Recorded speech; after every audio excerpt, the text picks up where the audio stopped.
Hi students, வணக்கம். இப்போ என்ன பார்க்க போகிறோம்?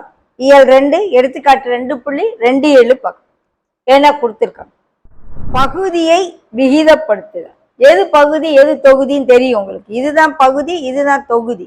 ஸோ இந்த பகுதியில் இருக்க அந்த ரூட்டை எடுக்க சொல்லி சொல்றாங்க. செய்வோமா? 7/√14 வெறும் ஒரு முருடு மட்டும் இருக்கு. என்ன செய்யணும்? இதை விகிதப்படுத்த √14 மேலையும் கீழையும் பெருக்க வேண்டியது. மேலையும் கீழே என்ன செய்யணும்? √14 பெருக்கிறோம். அப்ப என்ன ஆயிரும்? 7√14 மேல இருக்கும்.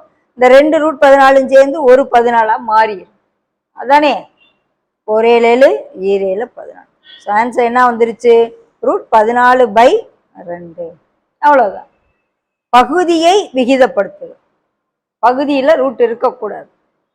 இரண்டாம் கணக்கு 5 + √3 5 - √3.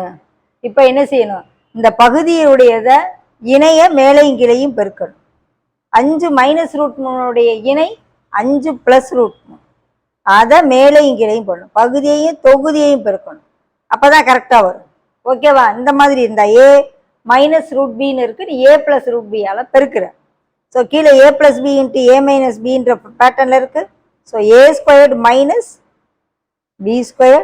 மேலே ரெண்டுமே ஒரே பேட்டர்னில் இருக்கனால 5 + √3 த ஹோல் ஸ்கொயர்னு போட்டுடலாம்.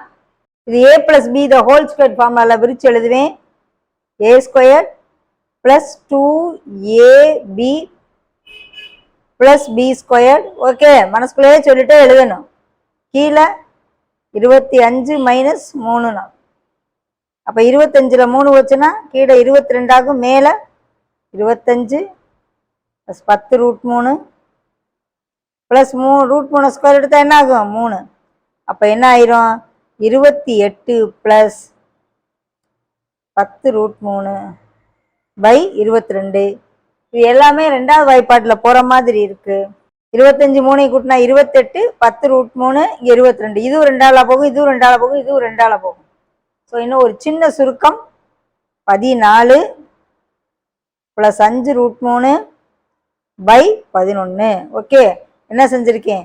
2ஆல் வகுக்க. எல்லாத்தையும் 2ஆல் வகுத்திருக்கேன். ஓகே, இதுதான் ஆன்சர். புரியுதா? பகுதியில விகிதப்படுத்தி முழு விகிதமுறு எண்ணு இருக்கணும். அவ்வளோ.